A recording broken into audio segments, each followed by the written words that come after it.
Time to rock. Good evening, good morning, good afternoon to everyone who's watching from all around the world. I'm your friendly neighborhood philosopher, David Wood. And with me now is the lioness for Christ, Hatun Tash. I wouldn't say that, but Huh? peace of Christ be with you, brother. How you doing, Hatun? By God's grace, I'm good, thank you. How are you? Good, good, good, good. Yeah, actually, haven't been... I kind of hear my echo there. Oh, there we go.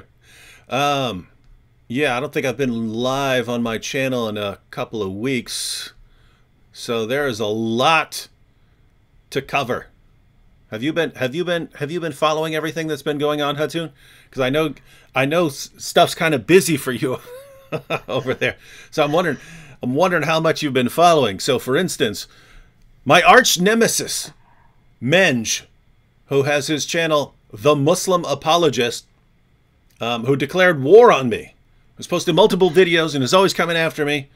In fact, this guy goes way back to before people had heard about either one of us, way back to the early 2000s, the website Answering Islam. You could go there. A ton of the articles were directed towards Menj and his team. And turns out a couple days ago, it was all over the Malaysia news, Menj got arrested for child pornography. You hear about that one? Yes, I heard that, and I saw some of the things about it. So a follower of Islam decided to practice some of the actions of Islam. Yep. And so we don't know whether he was looking at pictures of little boys or little girls or whatever. Maybe he's looking at pictures of little boys sucking on tongues like his prophet. Or maybe little girls. Who knows? Creepy stuff. Wow. You hear? See, this is what's messed up. Like, these guys keep getting locked up on child pornography charges. Who are we going to respond to? So I guess you are upset that now you don't have someone who can defend Islam. Yeah, I mean, Menj was the best of the best. And best of the best is in prison because of the pornography, child pornography. Yeah, he's actually out on bail because he's been posting threats of himself holding a knife, saying that he's going to chop the heads off of Rob Christian, something like that. Wonder where we got that idea coming after Rob Christian's head, huh? Wild stuff. Peaceful religion. Wild stuff. So that's what we had with Menj. And then you know Ijaz Ahmed, because he's been to Speaker's Corner, and you had some discussions with him. And then did you catch that? Did you see that in the recent news? Ijaz called someone a racial slur. He called him a wetback. He doxed him, gave out his personal information, and said, "You will be found. You will be found." Did you guys hear about that over there? Yes, I have seen some short clips on it, but it's that's not I'm surprised when once he was at Speaker's Corner. Actually, he's done similar things in the past. Actually, he made a video revealing my full details, as well as at Speaker's Corner he told everyone that I killed my brothers just before we start debating. With those informations, he thinks like, oh yeah, now like those people know I know about everything, therefore no one will ever challenge me. Yeah, I did hear about that as well. So that's it, just and I notice a lot of the current meltdowns that we're seeing everywhere it all seemed to start with the infamous holes in the narrative interview, right? Like, and I should probably make a video on this tomorrow, because I need to get back to making videos. If anyone wonders where we've been doing some traveling and stuff, and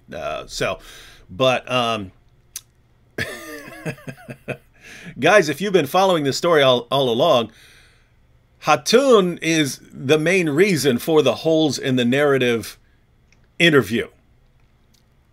Now you can be humble and say that's not the case, but we all know that's the case.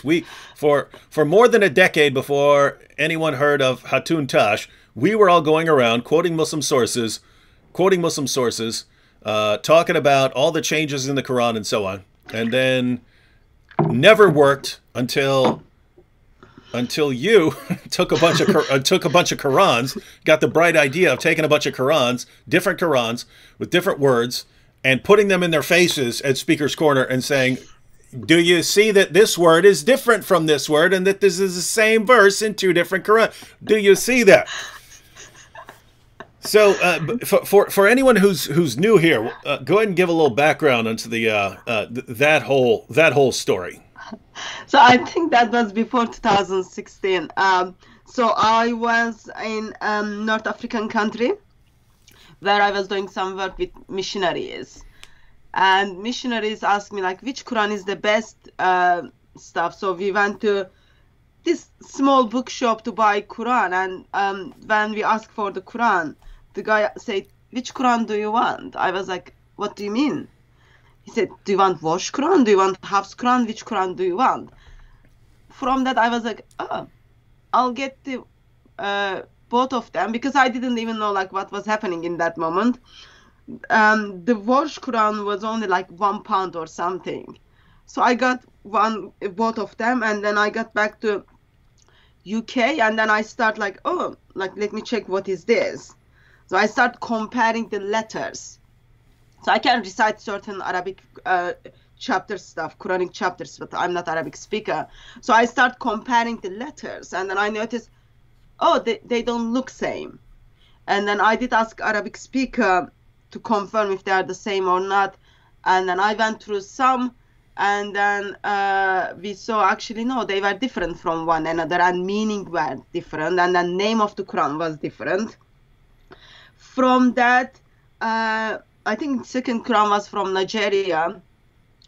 And then like I end up having 26 different Arabic Qurans, and then I did in that time I was working with Jay, and I just like, okay, Jay, look, there are different Arabic Qurans, and then we took them to Speaker's Corner in 2016. I would say it didn't go down well, because even that time plus today, Muslims still believe there is only one Quran, dot by dot, letter by letter, sound by sound, it's exactly the same. So that didn't go well. And since then, I'm like using those Qurans as a physical evidence. Muslims have been lied for centuries, because there is more than different one Arabic Quran, and they're all around, accessible to everyone. Yeah, and so I saw that video. So this was 3 years ago. So notice this is very quick. This is all very quick. This is a very short period of time for all this to happen. So you said 2016, you start finding out about these different Qurans, and then the video that I saw with you and Jay showing up with all these different Qurans, that was 3 years ago, because I'm looking at it right now. I reposted a clip of that, 5 minutes and 40 seconds, and it has 1.2 million views on my channel. So, you know, with Muslims, you're talking about 1.6 billion Muslims, and even the Muslims who see this video still won't be convinced. It takes a while to sort of get them out of that view. But what it looks like it happened is that the Muhammad hijab and so on, they wouldn't let on how bothered they were by this, but they were clearly bothered by it. And then so when I was up on the ladder with Jay, so we had crowds. They were like curious, like, because Jay was holding these Qurans, and then first they start saying, oh, their cover is different color, all those things, and then crowd was getting bigger and bigger. And then Muslim missionary Muhammad Hijab comes and then takes all those crowd away. And then they've got this saying, if you don't come now, if you are not Muslim anymore. That's like very common these days. So people kind of moved forward. That was the first time they expressed they didn't like the different Arabic Qurans. And even though like since then, quite often I take different Arabic Qurans to Speaker's Corner, Muslims would look at the differences, like they can see Arabic is different, it is written differently, meaning is differently, and they would still like look into your eyes, and then they would say, oh no, it's the same. It's just the same. It's just a different recitation. Yeah, that's just like singular. That is just plural. That's just one letter, one word. But until a couple of months ago, when it's been expressed, there are holes in the narrative. And so, and by the way, notice even a Muslim acknowledging, oh yeah, well that's just, you know, that's just singular or plural or something like that. Even that completely refutes a bunch of the Muslim apologetics books I have on my shelves, because those books over and over again say not one letter of difference. Sheikh Yasser Qadhi, who is the one who admitted that there are holes in the narrative, I have video clips of him saying not one difference since the time of Uthman in any Quran manuscript. And so what happened with once we had the infamous holes in the narrative interview where Muhammad Hijab is finally trying to figure out how he's going to calm Muslims down and tell them, yes, there's only one Quran, gets Yasser Qadhi on his live stream and wants to get Yasser Qadhi to say, yes, there's only one Quran. We know what we're talking about. There are no problems. It's easy. If you gave me some blank pieces of paper right now, I could give you exactly what the original Quran is. And Yasser Qadhi wouldn't say it. All he would say is that matter of fact, he's saying he can't say that and that there are holes in the narrative and so on. And basically everything started breaking down right then, because that's when these guys, they were really exposed as complete liars, that all the people who've been running around saying perfect preservation right down to the letter. There's only two possibilities. One, you were ignorant, and so why were you even talking? Or two, you did know what you were talking about and you're a liar. So you're either ignorant or you're a liar. All of you Muslim apologists who've been saying perfect preservation, you were either ignorant or you're lying. Which one is it? People started making fun of them, holes in the narrative. Everyone's using the clips. And then all these Muslim apologists start having mental breakdowns. I mean, they just start losing it. Hijab with the golden showers and stuff like this, and then telling people to commit suicide and going after people's wives. And now you've got Ijaz, and he's doxing people and using racial slurs. And then, you know, Menj, he couldn't take it, and he turned to child pornography. It's like, oh, I can't do apologetics anymore. I'm just going to focus on my child porn here. And so everyone's just having a complete mental breakdown. Islam does those things. Yeah, and so we are right in the middle of the breakdown of Islamic apologetics, and it's a good time to it's a good time to be here. And so you've been part of, I mean, I regard it as part of the breakdown recently, when seems like a crowd formed. Well, here's what it seems like, right? All of this started at Speaker's Corner with you and all these Qurans, and then everyone starts having a breakdown. And so there's special hostility directed towards you at Speaker's Corner.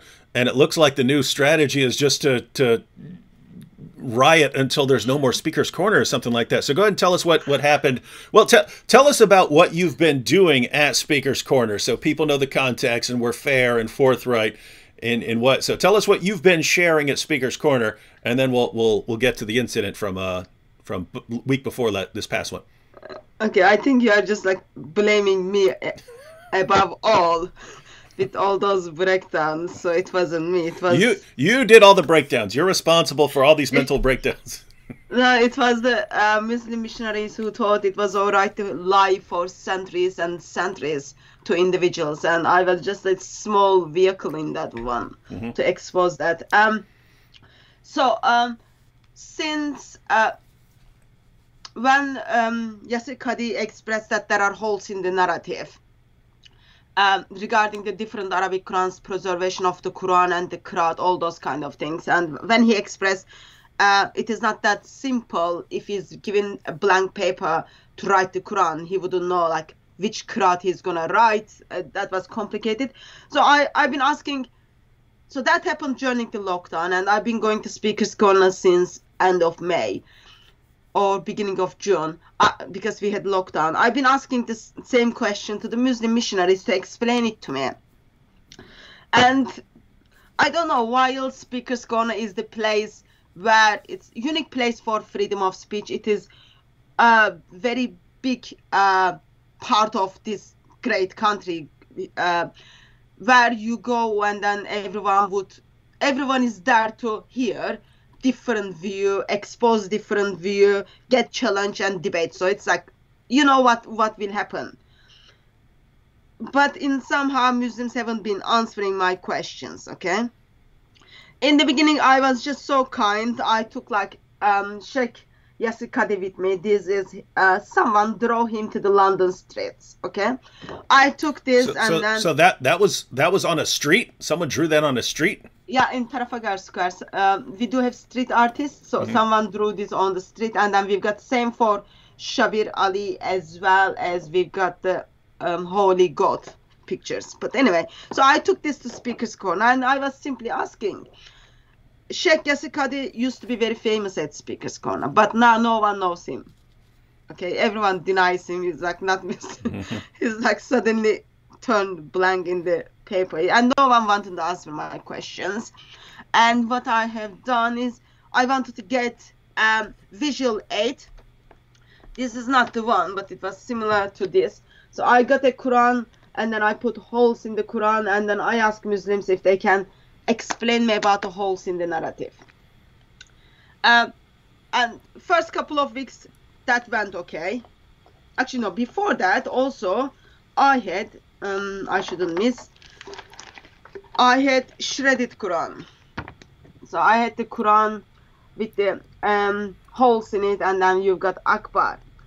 So Quran has holes, and the argument is if you believe Muhammad is prophesied in the Songs of Solomon, because the sound looks like, then we could simply say Allah Akbar means Allah is mouse. Okay, so that was for that illustration. Yeah, let me just break that down because Sam Shimon and I have talked about that on the program before. So, ladies and gentlemen, the idea is there.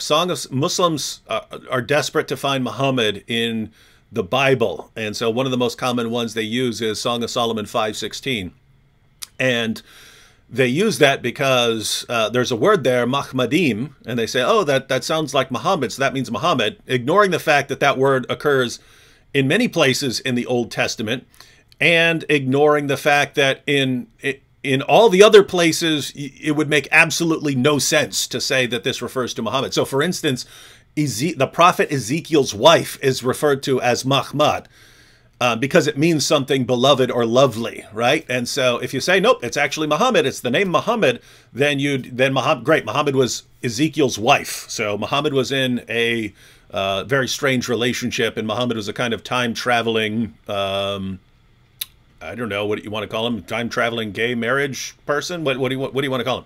Anyway, so it wouldn't work in the vast majority of places, but they go to Song of Solomon 5:16, where it's translated as altogether lovely.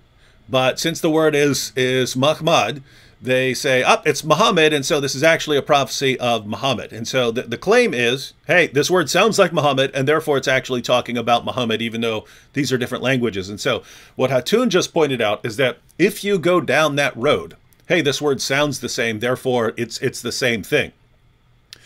The word Akbar in Hebrew means mouse. And so when Muslims yell Allahu Akbar, if you're using that, we call that the phonic fallacy. It sounds like it, so it's the same thing. Then when Muslims say Allahu Akbar, they're saying Allah is a mouse. And so Hatun has kind of a double whammy there. One, she has the holes in the Quran, but she has a mouse going with the Swiss cheese motif, and she has a mouse, and the mouse has Akbar written on it because that's Hebrew. That's Hebrew for mouse. Okay, just wanted to give everyone the background so they understand. So that's some hard-hitting stuff when you're showing it to Muslims, saying, hey, you have holes in the narrative, you have holes in the arguments, and if we take you guys seriously, your God is a mouse. Now tell us more about the wonderful religion of Islam. By the way, I'm doing these things at Speaker's Corner, the place. It is uniqueness for the freedom of speech, and I'm not doing this in front of the mosque or in a mosque, but at Speaker's Corner, it is according to law. It is allowed. It is allowed, and people, as individuals, come to Speaker's Corner. They know they are gonna be confronted. They know they are gonna be exposed.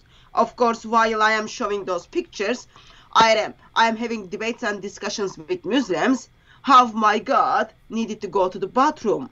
They are mocking my God. They are telling me, oh, your God had a sex with all those kind of things. Your God didn't die. So it's the same thing. They just don't have the visual aid. So that's the like other tool I was using, and that wasn't helping either, because still Muslims were intentional to not answer my questions. And then wait, so you were asking about the holes in the narrative, and they wouldn't answer your questions. Yeah. Now, guys, just think about how important this is, right? I mean, this is massively important. Just think about this. Muslims for years say perfect preservation right down to the letter. Then Sheikh Yasser Qadhi admits, we got some problems here. And Hatun goes around saying, can you please just clarify this for me? Just tell me what is this? What is this? Explain to me how you believe and claim perfect preservation, and yet there are somehow holes in the narrative. Can you explain it? And it looks like from the videos I've seen, all they do is run from you. And think, if they really had answers, ladies and gentlemen, if they really had answers, why would they just not answer it? Instead, they run. Okay, I just wanted to point that out, that if this were easy to explain, we would expect them to just give the answers, and they give none. So I must express that I was expecting some of Muslim missionaries to not answer my questions, but some of the Muslim missionaries to engage with me, because they have thought about it. They made sessions about it. So I went to those Muslim missionaries, and then I asked them to explain to me holes in the narrative. They didn't engage with me, and what I've done was I simply put holes in the Quran, and then to get a visual aid. Yes, there are holes in the narrative. Can someone help me how to fix this? And still Muslim missionaries weren't talking to me. I took a notebook with pretending that's the empty Musaf. I asked Muslim missionaries if they can write the Quran, which Quran they would write. That didn't even work. And so it's been like a couple of months. We are trying to get the hole fixed. And we are trying to get it fixed because Muslims are still telling us, oh no, it's all like still one Quran, there is still one Quran. But it just doesn't make sense to me. I know like women are half brain, they're deficient stuff, but still it should be very simple for women like me to understand. That didn't go well. And 2 weeks ago, a Muslim thought it was simply all right to take my book, Holes in the Quran, without my permission at Speaker's Corner. And then he got lots of praises by Muslims so doing so. And then I've got a couple of my brothers got punched in that, kind of trying to rescue my Quran back, but Quran never got back. Now, did that guy show back up? Because I mean, I saw the video. He's very clearly on the video running away with your Quran. Ha ha! I got her Quran now. Islam is saved. I think that's what he thought. I don't even know what he done. Probably he used that Quran to hold the flowers or something in it, because that hole was done very nicely. But anyway, I haven't seen him since that was like 2 Sundays ago. I haven't seen him at Speaker's Corner. And not last Sunday, but a Sunday before, so it was also the same time where in France, people are discussing the Charlie Hebdo event, where 8 journalists were killed simply because they drew the picture of Muhammad. So I thought I will bring that to attention of Muslims at Speaker's Corner and ask the question, what happened to the freedom of speech? And in the during the day, it was like all going kind of all right. Muslims were kind of some of the people said, oh, it has nothing to do with Islam. Some of the people said, oh, you can't draw the pictures. Some of the people run away. But so that day I focused on the holes in the Quran and the Charlie Hebdo pictures. By evening, I was just like wrapping up to leave. Suddenly, we've got like Muslims just walked into the group, and it all messed up. I was told if I don't leave the Speaker's Corner, I will get arrested. And then that was like kind of end of the day. I was like shuffled out from Speaker's Corner, apparently for my safety.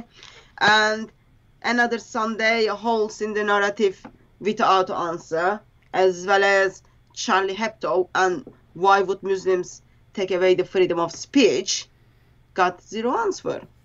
So another day at Speaker's Corner. And one more part of this recent story. You were approached by, I guess, what, police or agents or something like that, who were telling you that you were. So this would have been a couple weeks ago. Did they? I heard they showed up and warned you about that there was a threat on your life or something like that if you went back, something like that. Saturday, just before Speaker's Corner, the day before Speaker's Corner, around 6 o'clock on the 22nd of August, I've got this 2 officers turns up my door outside of the work hours and then expresses to me that apparently certain people group are feeling they've been insulted. I've been insulting their religion when I say Muhammad is false prophet, or when I show the pictures. Through that, Muslims are apparently following my YouTube activities and they're not happy about it.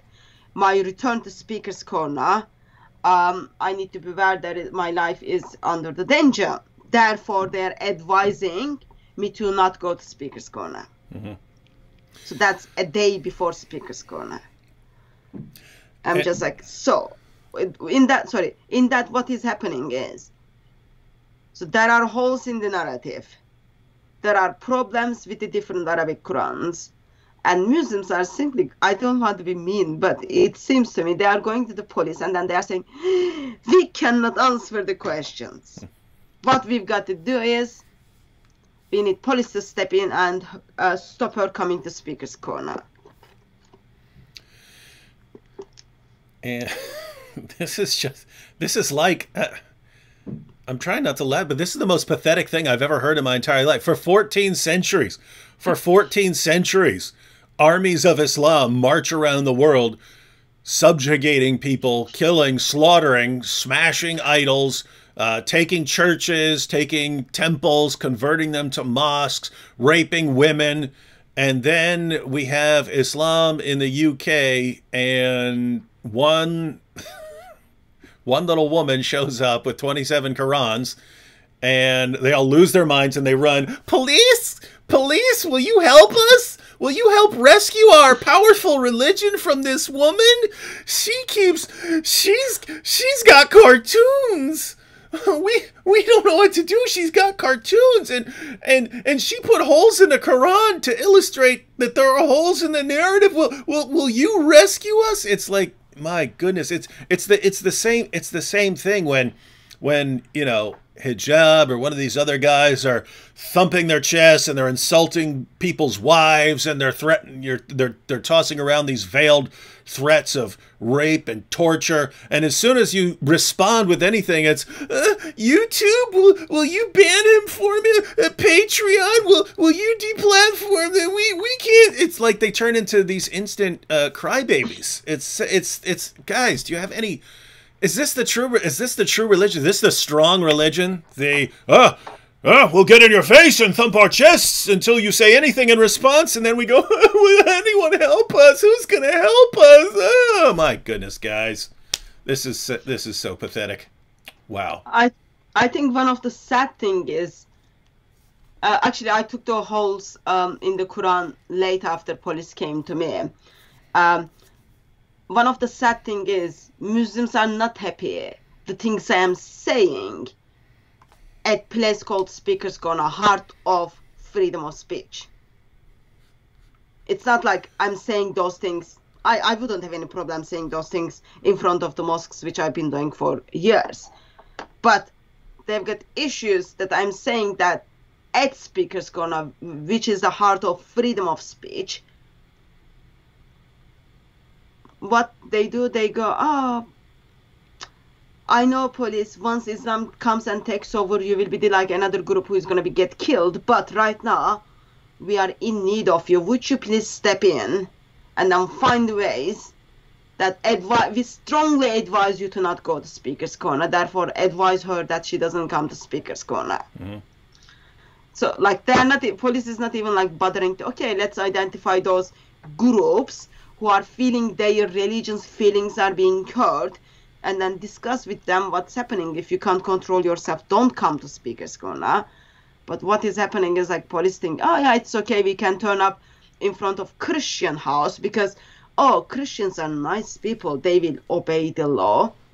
Muslims wouldn't listen to me anyway, so we go and kind of scare Christians, and hopefully they will stop coming to speakers corner once they hear, oh yeah, my life might be under the danger. Oh well, I went back because I do have all the right to go to speaker's corner and preach the gospel as well as critique the ideology of Islam. And Muslims have been doing that for a long time. They've been critiquing my ideology, and that's absolutely welcome. Like, I might be a woman, or apparently they so-called, like, now there's this phrase, she's short woman or 5 feet woman. Doesn't matter about my gender or my height. I still believe Islam is false religion, Quran is false book, Muhammad is false prophet, and there is nothing can force me to kind of just compromise that, because you don't like me to breathe out and breathe in, therefore you simply just expect me to kind of compromise and then say, oh yeah, Muhammad is the prophet, or let me just not verbalize that. That's just wrong. Now, I see in the chat, Modine says, you working for the devil, David. Is Modine that dude who was like, when you would say anything about Muhammad, he would start attacking like your mother and things? Is that that guy? Yeah, that guy who even offered me money for the Muta marriage. Yes. So yes, Modine, devout Muslim, offering you money for Muta marriage and attacking you. Hey, Modine, got a little present for you. Got a little present. Look at that. I love that one. Give him a little kiss, Modine. Little. That is like sad. Like, you could simply give me the Tabari explanation of the holes in the Quran, or like other things, or justify, try to answer my questions, but all you do is like, oh yeah, this is not even being able to produce proper answer to the questions. Yeah, and here's what's disturbing, right? Because I mean, I don't know how things work in the UK. We always assume that things work the same way they work in the United States. Now, there are obviously failures in the United States, but as far as the actual position, and I know this because I was part of a trial about Dearborn when we were arrested, and we were just having a peaceful conversation with some Muslims at an Arab festival on a public street, and so we were arrested, and this went to trial, and of course we sued them and so on, and they settled before this ever went to trial. But we had people on the stand who are experts in these kinds of issues. One of them is he's like he trains agents and police officers in how to respond in freedom of speech situations. And so he was asked, okay, if you show up and there's a riot forming because the KKK is speaking, what is your primary job there? And he said, to protect the KKK. And that's it takes a lot to get your minds around, right? Because I mean, the KKK are a bunch of like racist scumbags, and he's saying, this is the United States. I'm training law enforcement. If we show up to an area, our primary job is to protect. If there's an angry mob forming against a speaker for constitutionally protected free speech, my mind is focused on protecting the speaker from violence against them. And so, and that's talking there. You're talking about, like, you know, racist scum. And the police are saying that's our job is to protect them from violence against them. And so if you have a situation where someone is going to be offending someone else, I mentioned this in a video I posted, that this is called the heckler's veto in the United States. If someone is speaking and that person speaking is going to offend someone else, and police respond with saying, okay, well, you're going to upset all these people and they're going to do something, therefore I'm going to stop you from speaking, I'm going to silence you. That's called the heckler's veto. You can't do that. You can't silence a speaker. The government can't silence a speaker because of some they think there might be some backlash against the person or something like that. But I'm looking over at you at Speaker's Corner. That's exactly what it looks like is happening, right? It's, hey, Hatun, there are threats against you at Speaker's Corner. Therefore, you shouldn't go to Speaker's Corner. Oh, but okay, now you did go to Speaker's Corner and a bunch of people gather around and are yelling and throwing stuff. Therefore, we have to shut you down. We have to stop you from speaking. We have to remove you. And I saw a lot of people in the comments section saying, well, it's easier to remove one person than it is to, to remove the entire mob. As if those are the only two options. Guys, it's very simple. If you're worried about someone doing violence to Hatun, then put two officers standing there, right?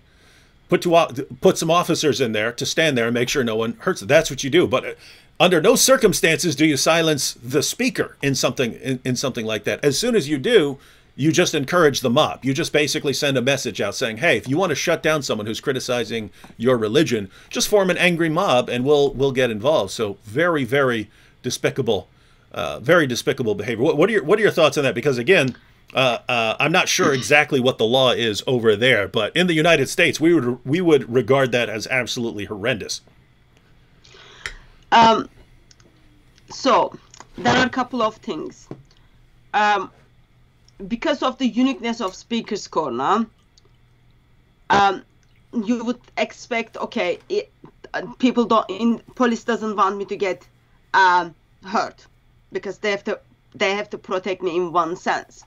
But in July, end of July, when I was simply drug on the floor because Muslims were not happy with these holes in the Quran and Akbar, that day I was told. Whoa. I really did not want to interrupt there, but I wanted to say this so that you guys can remind me.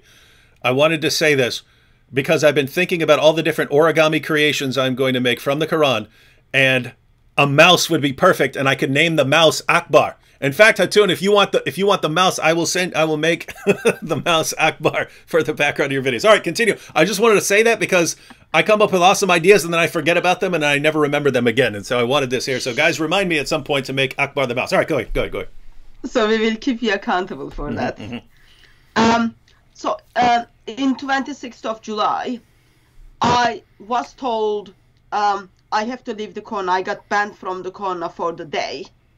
For the rest of the day, because so I am the one who is on the floor. Okay, in that occasion also, these followers of religion of peace, they are breaking the law at Speaker's Corner. They are not allowed to pray in a group at Speaker's Corner, but they were intentionally praying, and then police was turning blind eye to that.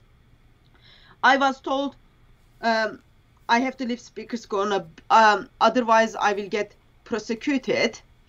And the reason I had to leave Speaker's Corner, because I was affecting the comforts of others at Speaker's Corner. So just repeat that. You were, they said you have to leave because you're affecting the comfort of others. Yes. And then they said if I don't leave, I will get prosecuted for that. And I am the one who was on the floor. I am the one who is like trying to protect her material, versus Muslims are the one who is breaking the law, who are causing disturbance. But I am the one who is affecting their comfort. It's not like I am hurting feelings. So it's just like, oh, people who are coming to Speaker's Corner, their feelings are being hurt.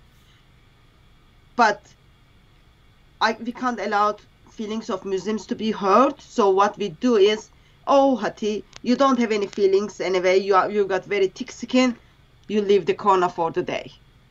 That's like what happened. I left the corner, and the person who tried to take my things got like praises by Muslims, and he was. I had to wait outside of the corner over an hour. He was still at the corner.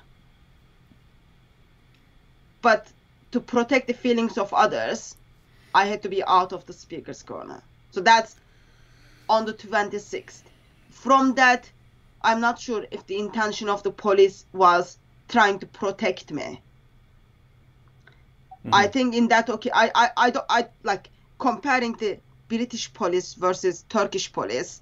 British police is awesome. But when it comes to Islam and Muslims, there is something is not working right. There is lots of questions I have. And a couple of weeks ago, when my book is being stolen, like my 3 brothers are being punched, and then you just like move on from that. Oh, okay, it's another Sunday. And then the Sunday which I was, which these Muslim gangs just like stepped in, I was told if I don't leave while I was still at the corner, I expressed to police like, oh, you need to control those Muslims. I don't feel safe for my brothers. I'm not gonna move. I was expressed if I'm not going to move, they are gonna arrest me. And while people are like kicking my feet, police like drags me out because otherwise they are gonna arrest me. It's not like, oh, right now we feel afraid of your life, but if you don't leave, you will get arrested.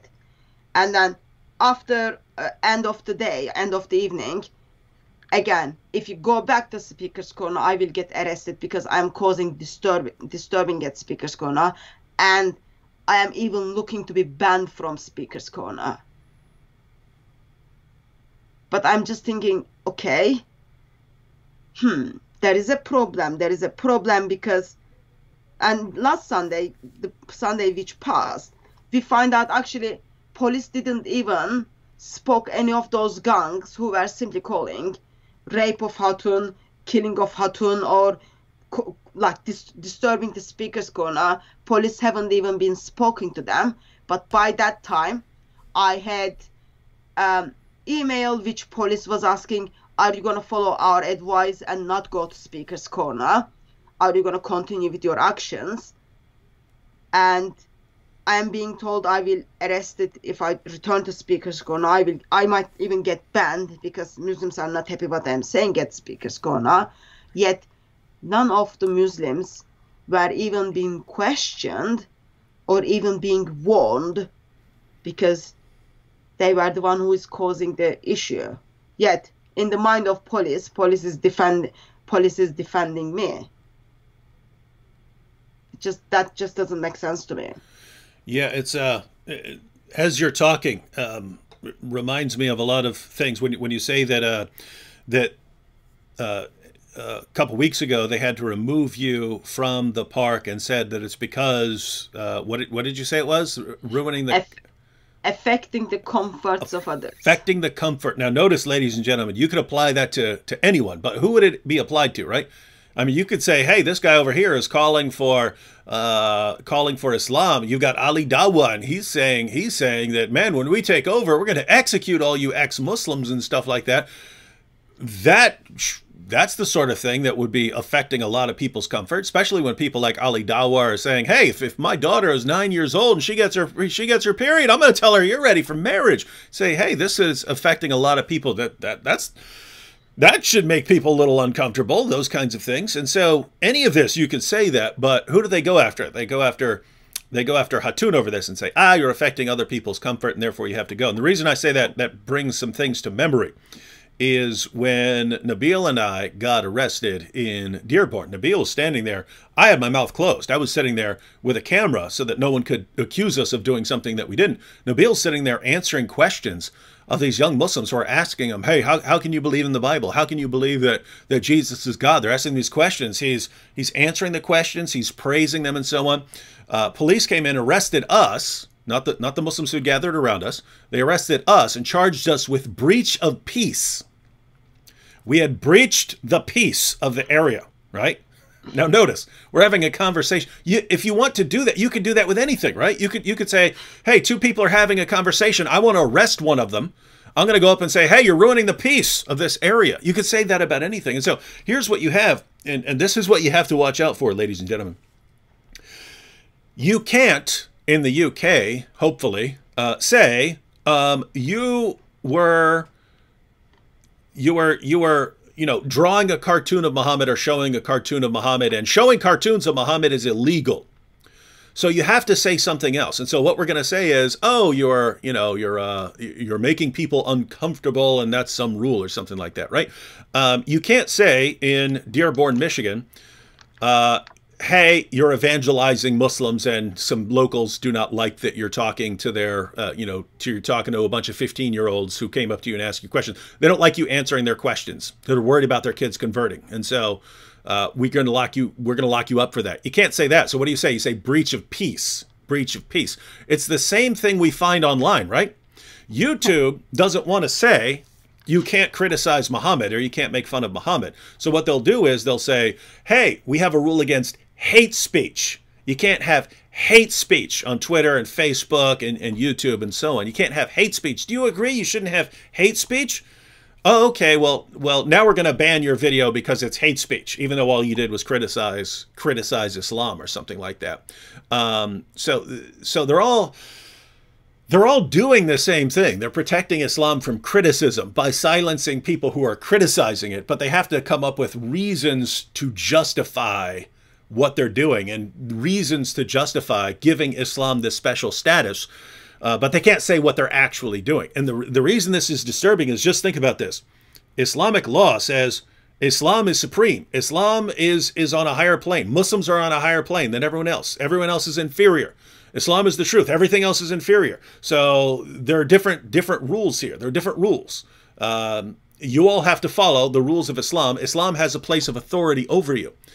And then we come to the West when we're supposed to say, no, you're not superior, and no, we're not gonna act like you're superior. That's what we should be saying. Instead, we say, nope, we're gonna act like your religion is superior. We're gonna act like you're superior. We're gonna act like you have authority over all of us. But we're just gonna come up with different justifications for it. And so it's just amazing that people fall for this over and over and over again. And so you got a situation where Speaker's Corner, the hub of global freedom of speech, and a woman can't criticize Islam because the crowd there has learned that police will side with them. This is amazing stuff.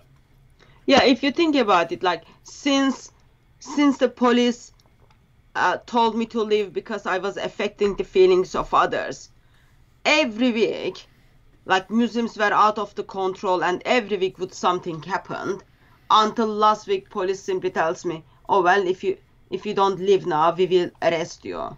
And the thing is, like, I wouldn't mind being arrested. Like, if I break the law, then yeah, I should be responsible for my actions. But if you think practically, if they put me in prison, I've got to return back. I've got dogs. Like, someone needs to look out. They can't stay that like whole the time by themselves. Stuff. You kind of, okay, I can't live. You have to think very quickly. Okay, I can't afford anything right now because I have to go back home. Otherwise, there is no water, there is no food for my dogs. And then you just, okay, let me follow your advice, and so that I don't get arrested. But because Muslims know those are working, the moment we cry to the police, the moment we step in, police can't do anything to us because we are bigger crowd and we are under the religion of peace. Therefore, they will remove her. And that's been happening like just week after week, week after week, and week after week. And it is happening, as you said, at Speaker's Corner, where people like, it is the history is people who were getting death penalty, they would stand there and then they would do their last speech.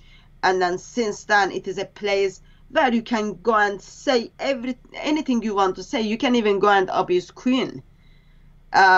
Ideally, you want to kind of back up what you are saying, because now everything is on the camera. You don't want to be on the camera that you are lying.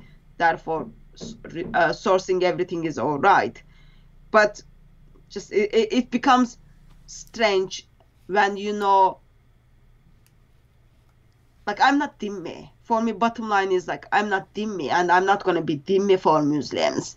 They need to pull themselves together, and they need to answer basic questions. And being able to deal with those questions, Speaker's Corner is the place. Freedom of speech, freedom to believe, change your religion is the core freedoms in England. People have it.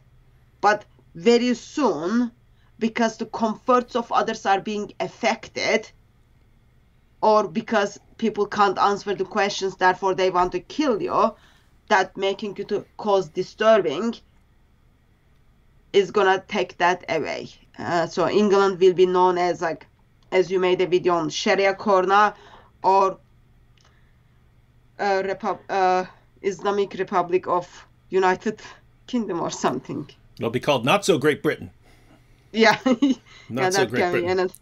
That can be another way. Yeah, and I mean, so. Like oh, go ahead. I did take Charlie Hebdo's pictures. Mm-hmm. I'm surprised that people were upset about it. I'm surprised that people were upset about it. The reason is Speaker's Corner is place for such a things. That's the first thing. Second thing is, in France, when people who did Charlie Hebdo people were kind of killed, even the Prime Minister of England, David Cameron, in that time, went to Paris and then said, "We are all Charlies." So he stood up for the freedom of speech, and then he said, "Oh, that was wrong. That was wrong." But that was 2014, 2015. Nothing changed. Like, since then, now it's just becoming more Sharia Corner. You can't even bring up the pictures. And like, I did show off some of the Jesus's pictures. I'm not asking anyone to go and kill because they draw the picture of Jesus, but because someone is holding the pictures of Muhammad, not let alone drawing. People are calling your rape, your kill, and all other kind of things. Not very peaceful at all. Yeah, this is, I mean, think about this, ladies and gentlemen. No one has to go to Speaker's Corner, right? If someone has really thin skin and doesn't want to be offended and doesn't want to have his feelings hurt, he doesn't have to go to a place where people are supposedly free to say whatever they want. You don't have to go. You don't have to be there. You don't have to be there on Sunday. You choose to go to Speaker's Corner on Sunday. So you go to a place where you know people are allowed to say what they want to say, and then when someone says something that's critical of your religion, a religion that calls for that person's violent subjugation, a religion that calls non-Muslims the worst of creatures, Surah 98 verse 6, a book that says you can have sex with prepubescent girls, a book that says you can beat your wife into submission. When you go there, if anyone criticizes your book, you throw a big tantrum, form a mob, and now police will silence the speaker to protect your feelings. It's interesting what you said, Hatun, that wait a minute, you're a Muslim, you're here. I have questions. You should be answering these questions. Think about that, ladies and gentlemen. It's, hey, you have an ideology. You're telling us that your ideology is true. You're telling us that you have a true prophet. You're telling us that your book is the word of God. Great. We have some questions for you. We have some objections for you. We have some criticisms we'd like you to answer. And the response is, silence her. Get her removed. Get her removed from this area. Allahu Akbar, she's been removed. Ha ha, we win. We silenced her. What? It's not only that, actually. After all those like celebrations that I was taken out of Speaker's Corner, I think people are kind of just thinking, oh yeah, she was the troublemaker. Like, they sometimes think I'm Mohammed Hijab or Sheikh Yasir Qadri, but anyway. So videos after videos goes up on YouTube that people are saying, oh, she was burning the Quran. I saw that too. Yeah, and then I've got this email which says, we are gonna kind of slit your throat stuff. And then another one kind of says, are you seriously planning to go back to Speaker's Corner, even though we advise you to not do so? Why? Because people just look at those videos and then say, oh, she was burning the Quran. I wouldn't, like, theologically, I wouldn't have any problem to do so, because Uthman did it. Muslims did it in history. Mm-hmm. Why they would have a problem for me to do it? Like, theologically, I wouldn't have any problem, but just like one person lies and then everyone follows that. Mm-hmm. Therefore, they just make you kind of, okay, with this, she will freak out for her loved ones, because now they know, okay, they are not going to get to me. So what we do is we put her loved ones in danger. Mm-hmm. That's like another way to get on with things. And it's just sad. Yeah, same thing. Same thing when we got arrested in Dearborn. Then the rumor spread that we were going around screaming at people, telling them they're all going to burn in hell. And we were causing a riot and screaming. And in order to stop a riot forming that could interfere with people's public safety, the police had to arrest it. So it was all nonsense. It was all total lies. Again, I was quiet and Nabil was calmly answering questions. So yeah, there is this. Notice we want to get these people arrested. We want to get these people kicked out. We want to get these people silenced. But if we say what they were actually doing, it's kind of hard to sell to lots of people. So we have to lie about what they were doing. We have to lie about what they were doing in order to sell the case that this person had to be silenced. Man, what a religion! What a religion that does this so many different ways around the world. Well, one related issue is, again, going back to you saying, wait a minute, you Muslims, I have some questions for you. You should be answering these questions. So there's that, and then there's the additional issue of, guess what? People criticize Christianity all the time. People criticize atheism all the time. We all deal with this. Why would Islam get these special privileges? It seems like people like you, people like me, we say, Muslims, you need to learn to obey the rules that everyone else is obeying here. Now, tons of Muslims do. Lots of Muslims do. But there are lots of Muslims who don't. It's still ingrained in their minds, hey, we have this special privileged status, and our religion has this special privileged status, and you all need to treat us like we are in authority here. And so we're coming along and we're saying, actually, no. We're going to make sure that you are treated like all the rest of us are treated. Namely, your religion gets criticized just as our religion gets criticized. We get to ask you questions, raise criticisms, just as you get to ask us questions and raise criticisms against us. We're going to make sure we're all on the same plane here. So you have that. And so we're basically treating Muslims like fellow human beings with equal rights and equal status. And then you've got the British government, who, I mean, on the one hand, here's what's said. That people have pointed this out. This called the soft bigotry of low expectations. Before I said, it looks like the British government is giving Islam what it wants. It's giving Islam this privileged status, but it's not doing it because it believes that Islam has this privileged status. It's really, as you pointed out, hey, the Christians are easier to deal with. So we'll deal with the Christians. We're not going to deal with those other guys because they'll get violent and so on. So they have lower expectations for Muslims. They believe they can reason with you and appeal to you, and not do that with the Dawah teams. And so it's actually, here's the amazing situation. People call us haters and bigots and Islamophobes because we treat Muslims like equal citizens. And the various governments and the media and politicians and educators and entertainers who act like they're defending Islam, but really they're treating Muslims like your children. You're not ready. You're barbarians. You're not ready to be on the same plane as us. Therefore, we're going to protect you the way we would protect an animal who is being abused. We'll protect you like that. We know you're incapable of adhering to the same rules that everyone else adheres to. We know that you can't follow those rules. That's what they're doing, right? They're saying we don't expect this mob to adhere to the same rules as everyone else. Therefore, we're not even going to tell the mob that they have to follow the rules. We're just going to do what they want, and hopefully, hopefully things will change at some point. And so,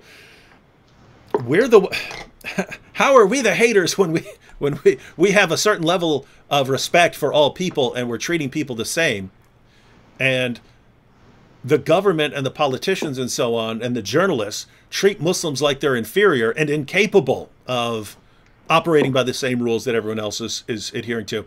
And they're the good guys. They're the good guys, the ones who treat Muslims like they're subhuman. Very strange. Other thing is, like, my main focus is Islam, not the individuals. Mm-hmm. But in somehow they just can't take it. Mm-hmm. I don't know why. It's like, just they're so sensitive. So sensitive. Yeah, and you would think that the message would be, hey guys, stop being so sensitive, right? Instead it's, oh, we know you guys are sensitive and we can't expect you to change, so we'll silence anyone who's hurting your feelings. My goodness. Next time, like, I'm gonna go with, like, probably red roses, and I'll say, okay, this is for the feelings of Muhammad and the Quran. We've got to fix it. Just, I don't know. I'm just finding it strange. While Muslims, as you said, like, they can mock my God. They do mock my God. They make fun of him. They blaspheme. I'm just like, okay, let me answer your questions. Why did you say such a thing? Let's engage. Like, a couple of months ago, before lockdown, we were asking question on, okay, regarding the missing verses of adult breast suckling and, like, what is the wisdom of Allah behind it. Muslims were simply making fun of Jesus that he had to suckle. So, like, in that one, I'm just like, yeah, I'm finding like you're just making fun of my God, but let me explain why God-man needed to do that, or why God-man did that, versus the moment when I ask, oh, how would you feel if someone comes and then sucks the breast of your wife? Suddenly, like, you are hate preacher. You are hate preacher. You are hate preacher. It's the same, just the same thing. Yeah, and guys, notice what Hatun just pointed out, right? Because what she just brought up, that seems like a question that we should be asking, right? So in case you don't know what we're talking about here, historically, there was a situation in Islam where basically you have men who aren't always going to be around at home, but they have other men who work in their household, if you have a slave or something like that.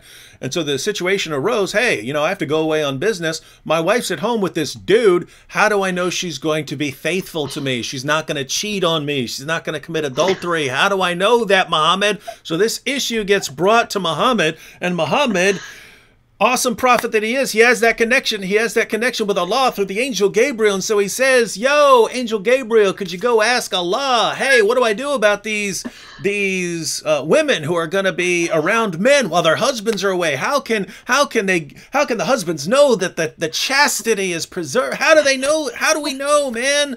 And the great God Allah said, Gabriel, send this to Muhammad. I've got the solution. And so Allah sends the message down via the angel Gabriel. This was in the Quran. This was in the Quran. Here's what you do. Just have your wife breastfeed the dude 10 times. This the goat? Could you back that up a little bit? Could you back that up? It's a little close. Okay. Oh, that's the goat eating the verses. Yeah. So this is so, ladies and gentlemen, follow Allah's reasoning here. Allah says, if you don't want your wife being unfaithful to you with some other guy, just have her pull her breasts out, put them in this dude's mouth 10 times. Then it's going to be like he's her son, and there won't be any sexual attraction between them. This was in the Quran. This was Allah's solution, right? And what Hatun just put, tell us what that's about, Hatun. of course, Allah, remember, Allah has been merciful, and then Allah brought that down to 5 times. It was 10 times. Yep. So I did show you the picture of Yasir Qadi in the streets of London. So this is the picture of the goat in the streets of London. So someone drew the goat. And then in here, you've got the 10 adult breast suckling versus goat is enjoying. And as you can see, goat deserves like very beautiful place. Yep. Matter of fact, that will that goat will be made out of the Quran here pretty soon. And think about this, ladies and gentlemen. I'm gonna make a paper goat out of the Quran. Now, if that paper goat eats a piece of the Quran, is that cannibalism?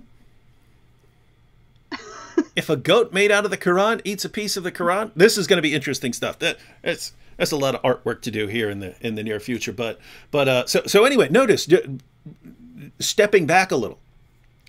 So you've got this command: have your wife breastfeed this man 10 times, and then later, does it really need to be 10 times? I mean, couldn't he kind of be her son after like 5 times? Let's compromise. Let's compromise. Make it 5 times. So Allah's a reasonable God. So he says, sure, just have your wife pull out her breasts, stick her breasts in this man's mouth 5 times, and then he'll still be like her son, and then there won't be any sexual attraction. And when you go away on business, you can know that your wife is perfectly safe with this man sucking on her breasts while you're out of town, and that they won't do anything unacceptable. So this seems like a perfect example of where you would want to ask Muslims, hey, could you explain this? Why I should trust your God? That the same God who says you need to pray 5 times a day, and you need to do this, you need to do that, the same God who's delivering Islam and says believe in Muhammad is also saying, hey, my solution to marital infidelity is to have women go around breastfeeding dudes all the time.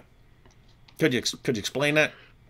Yeah. And the response is, how dare you question our religion, you bigot, you Islamophobe, racist, racist. Did you hear that guy in the video who was going racist? Yeah. Yes, you kind of think like, since when Islam is a race? But yeah, some of the followers of Islam is as good educated as their prophet, but can't do much about it. Had a question here. Well, it's actually for me, but it involves you. So Bento Fernandez says, Brother David, if you ever get back to make the Boom Boom Room videos, could you make one where Sister Hatun meets the supposed Prophet Muhammad? Hatun, would you like to meet Muhammad and have a discussion with Muhammad? You can ask him anything you want. Unlike the Muslim Dawah teams at Speaker's Corner, the Prophet Muhammad will not run from you in the Boom Boom Room. He will answer your questions, then he will blow you up.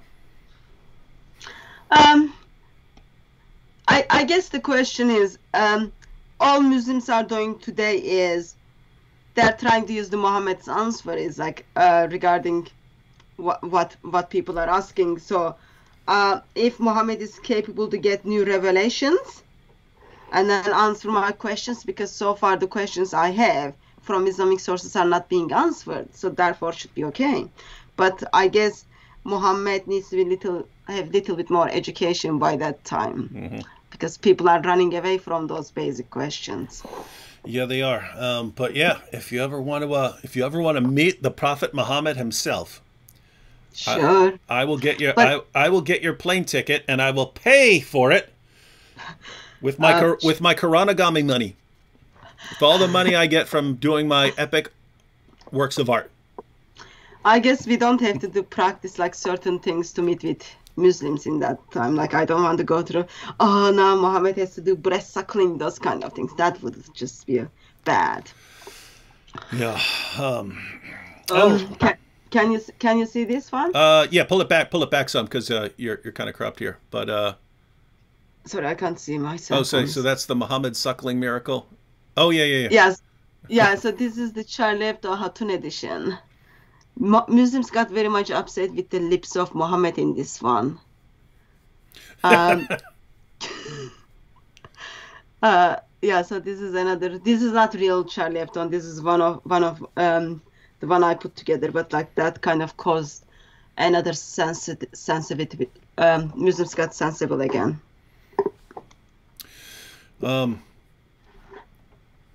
Yeah, and guys, I mean, keep in mind. So that's another example of sucking on tongues and things like that. And you want to say, hey, I have some questions about this, and you ask the questions, and you're a bigot, you're a racist, you're an Islamophobe. This is but think about the process here, right? So you've got Islam, and the Muslims come to us and they say, this is just the religion of pure monotheism. And then you actually open up the sources, and you've got all this stuff about sucking on tongues and Muhammad walking around covered in semen and sex with prepubescent girls and breastfeeding adult men and all this weird, wild stuff. And you say, guys, we have some questions about this. And the response is, how dare you question our religion? Police, arrest them for questioning our religion. This is a deeply insecure religion. Deeply insecure. Like for me, the bottom line is this. As a Christian, I believe Muhammad is false prophet. Mm-hmm. And I am entitled to believe that in England. Okay, maybe in different part of the world, I cannot even verbalize that, but in England, I am entitled to believe that. And in England, I am entitled to evangelize Muslims by using those lines, by critiquing Islam. And that's absolutely fine. And I do expect the same thing from Muslims. Critiquing Lord Jesus Christ, critiquing my scripture, that's absolutely fine. But what we have is freedom of speech and freedom of belief, which is the core things for England, is now on the stake. Why? Because as I discuss, as I express, Muhammad is false prophet. Even if I want to discuss just the lifestyle of Muhammad, his wives, his actions, if I want to discuss the Quran, holes in the Quran, all those kind of things, which my faith forces me to do so because I'm Christian and I believe Muhammad is one of the worst examples to humanity. Now, it's not only I believe, Muslim scholars tells us Quran cannot be trusted, there are holes in the narrative. But the moment when I put this together, Muslims, which tells us Islam is a false religion, but Muslims get very sensitive. And discussion gets heated, and that's very normal. Heated discussions are very normal, but being sensitive, and therefore you get sensitive, and then you think it's all right to hurt others or put the life of others in danger because you are so sensitive. It's just not working. And one of the things is I did receive emails after emails where Christians express their concern that as a Christian I am burning the Quran, or as a Christian I am saying Muhammad is false prophet, knowing that Muslims are going to get hurt. Some of the emails were concerning in a sense please don't go back to the speaker's corner. Please don't go back to the speaker's corner because, something might happen. Speaker's corner might shut down, all those victim playing games, cards. Mm-hmm.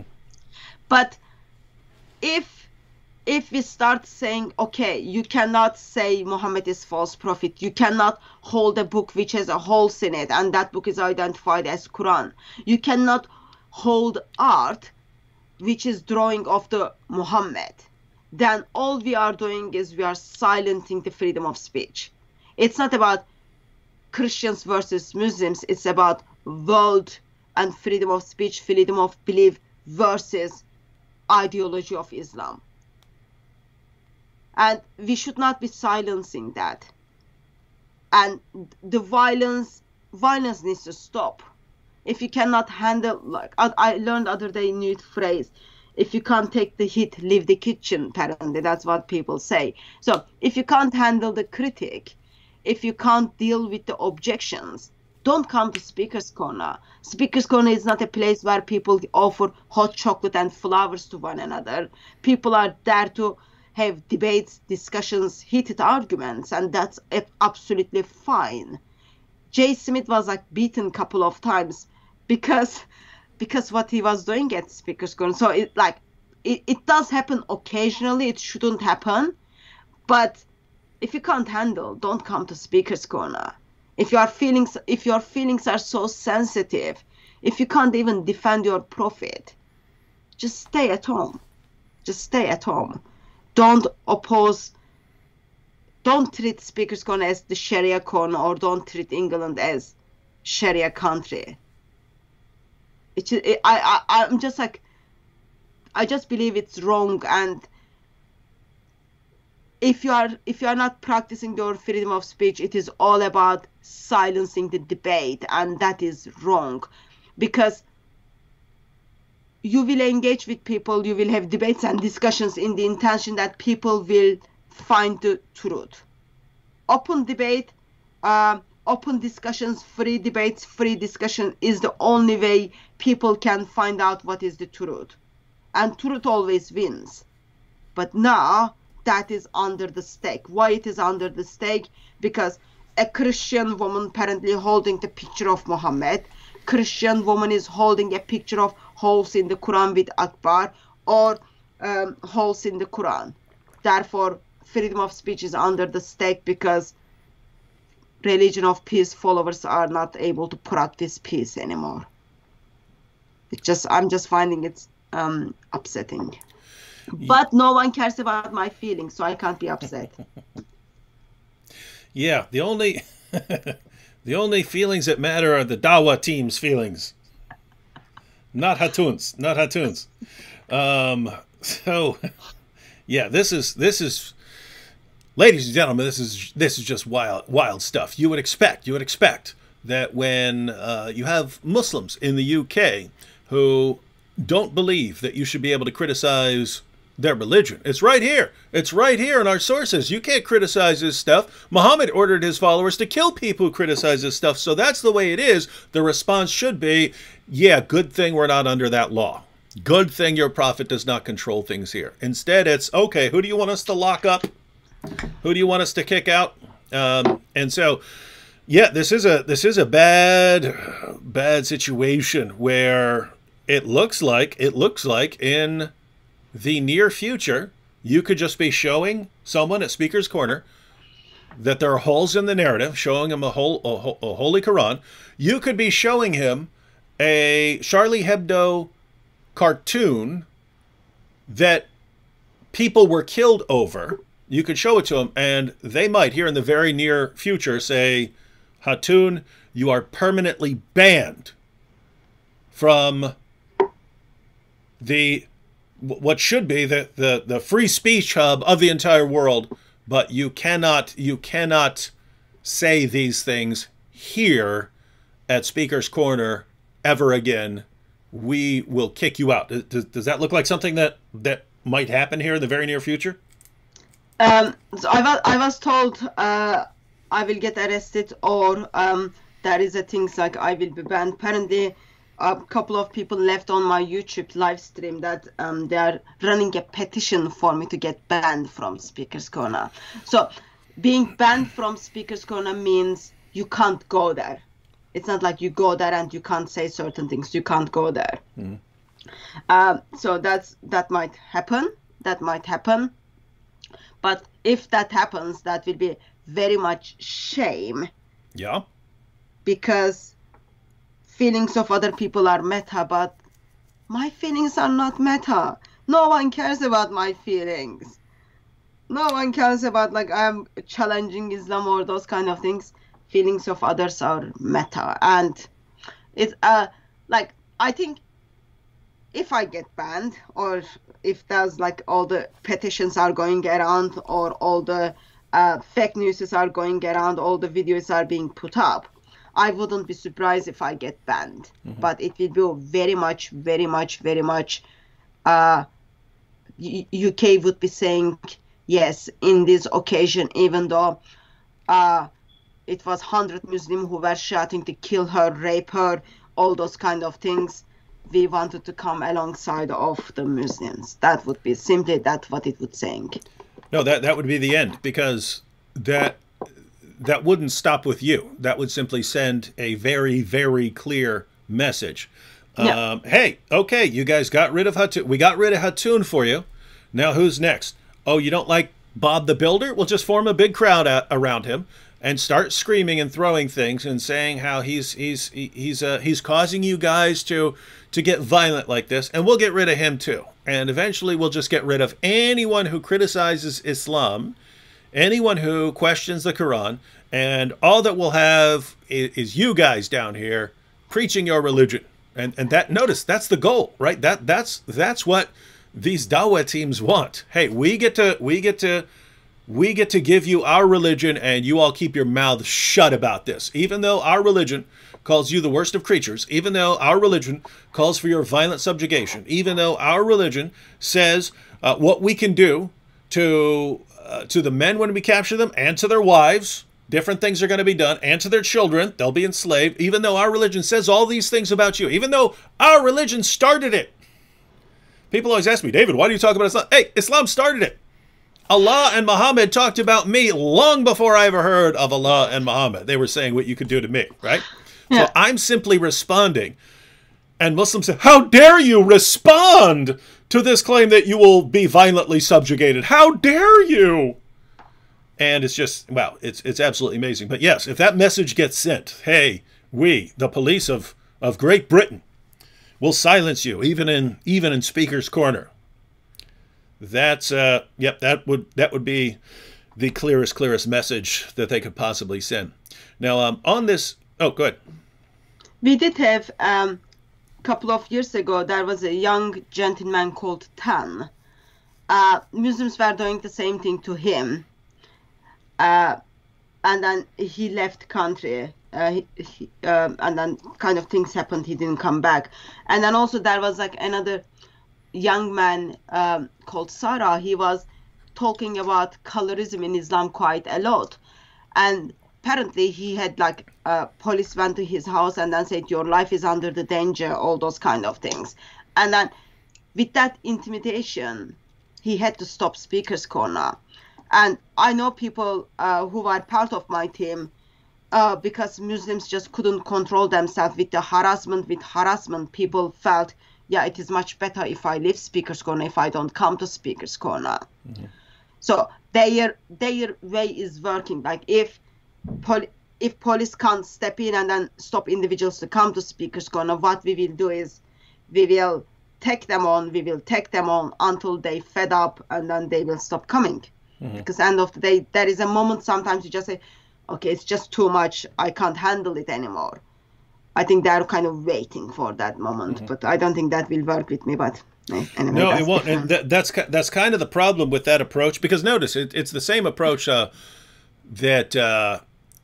Muhammad Hijab and Ijaz Ahmed and all of these guys, when Ijaz is calling people, using racial slurs against people and doxing them, when Muhammad Hijab is talking about people's wives, insulting people's wives, it's just kind of another level of harassment, which is along the same lines as, people sending you death threats, saying we'll kill you and stuff like that. It's in an Islamic country, we would just chop your head off. But we understand we're in the West and we can't do it. But we'll try to get the same result. We'll try to silence you, but we'll do it in other ways. We'll threaten you, we'll harass your family, we'll heap abuse on you, hoping that works.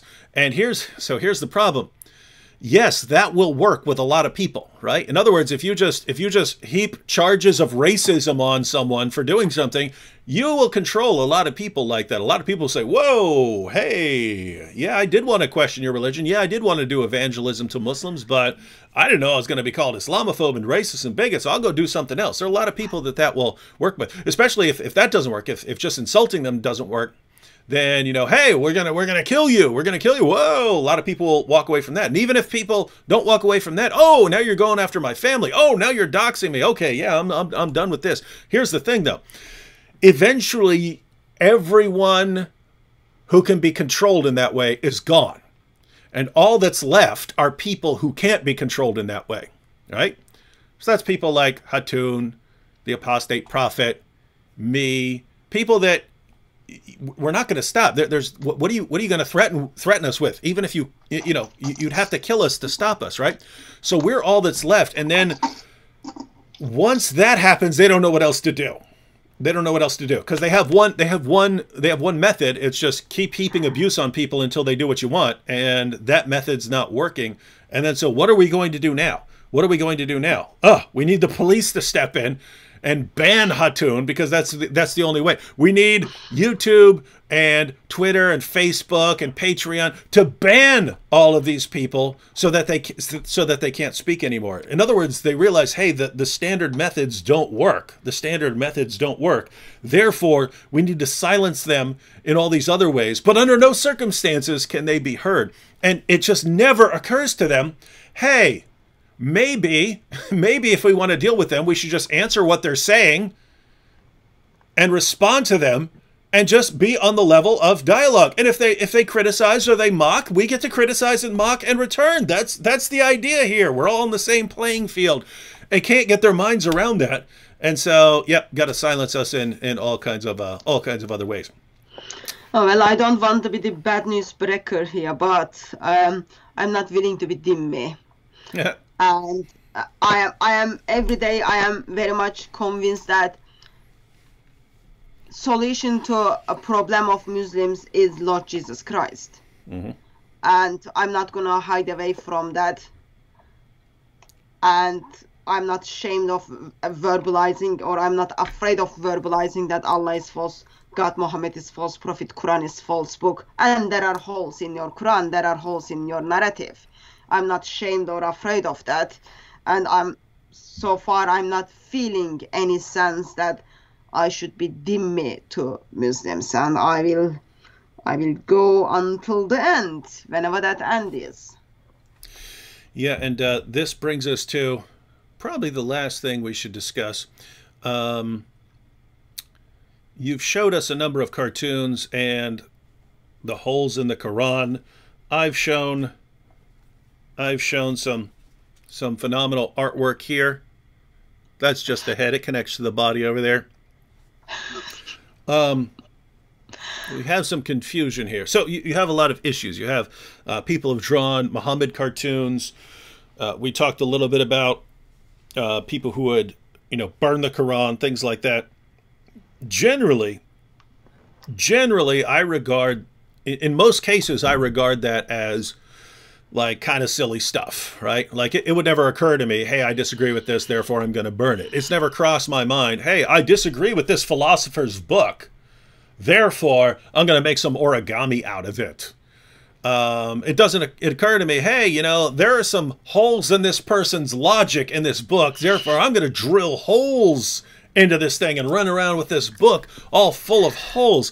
Normally that stuff seems kind of silly and childish, but suddenly we get to Islam and we've got people saying, we're going to kill you over this. We're going to silence you. We do not allow you to criticize our religion the way people criticize other positions, other ideologies, other religions. And we will go on a mass murdering spree if you do that. If you do any of that to us.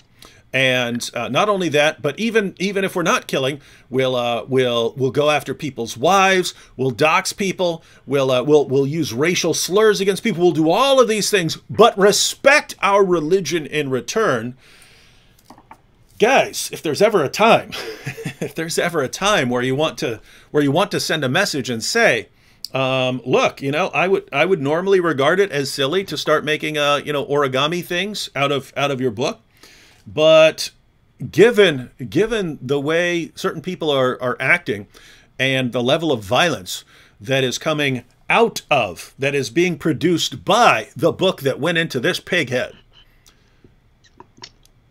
This pig head is made of a book that has caused a lot of death, millions and millions and millions of deaths in this world. And what amazes me is the Dawah groups get more upset over me folding up this book than they do about this book inspiring people to commit millions of murders.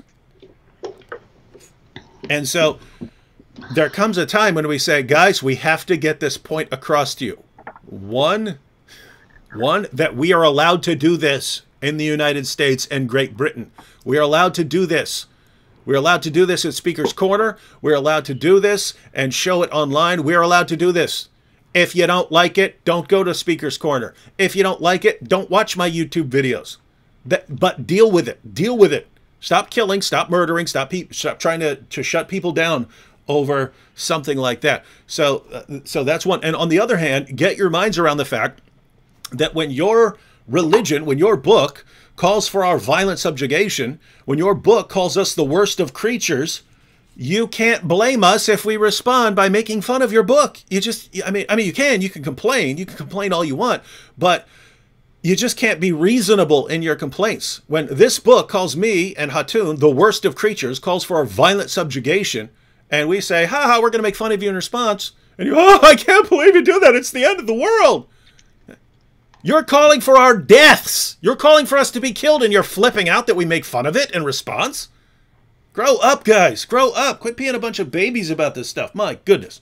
What are your thoughts, Hatun? So what are your thoughts on this issue that that we're in this situation where I'm making fun of things in ways that I chewed up and spit out the Quran. I never done anything like that before. I don't do that. It's like we're getting to a position where, guys, I really want you to understand that you can't stop us. You can't stop us from doing these things, and you still, for some reason, you think you can, and you can't. So how do I make it clear to you guys that your book says a lot of nasty things, and I don't have to respect it if I don't want to? The only reason I would is because I want to get along with people.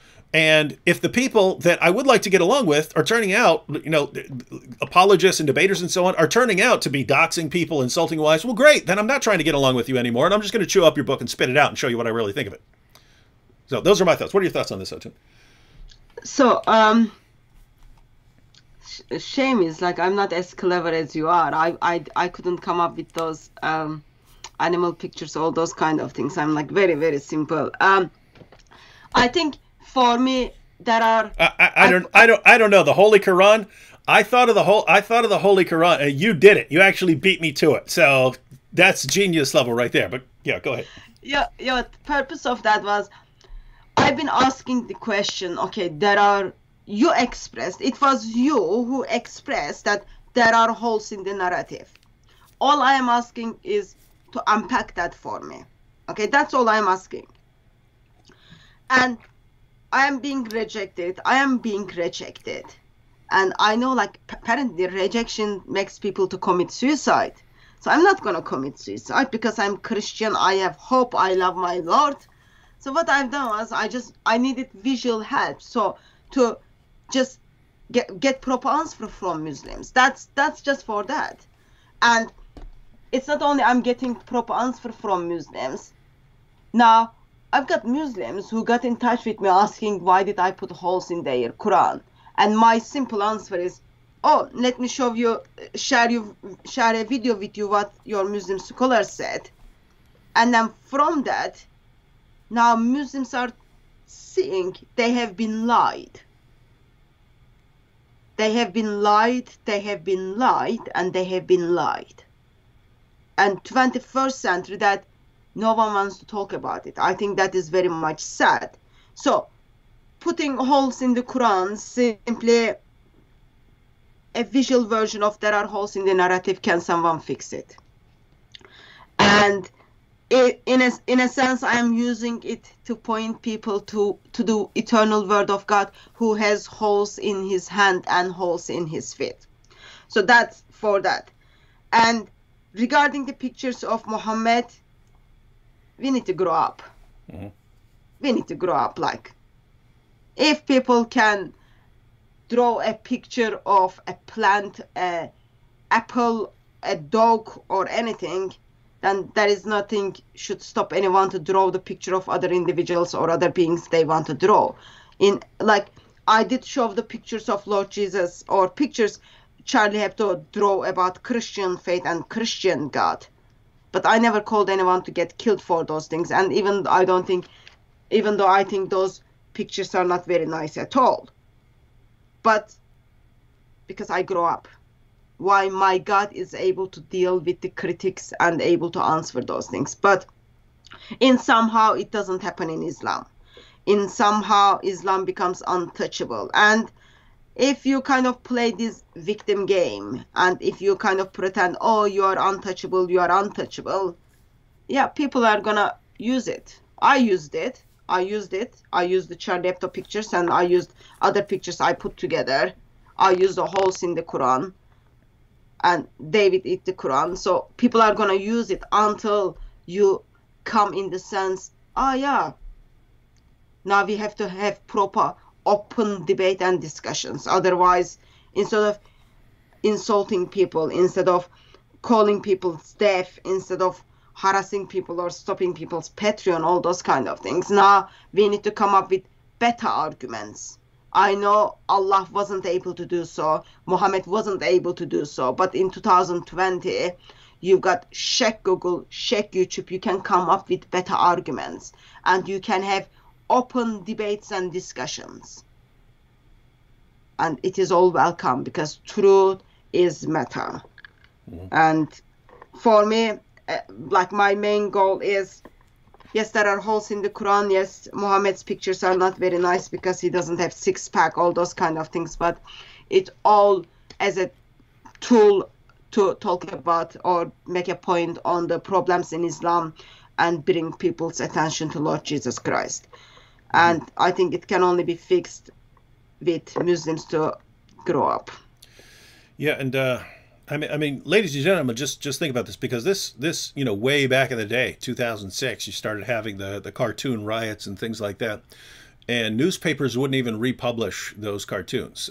Charlie Hebdo was one of the only European publications to republish the cartoons for the sake of freedom of speech. The 2006 Gilans Posten or Gilans Posten cartoons.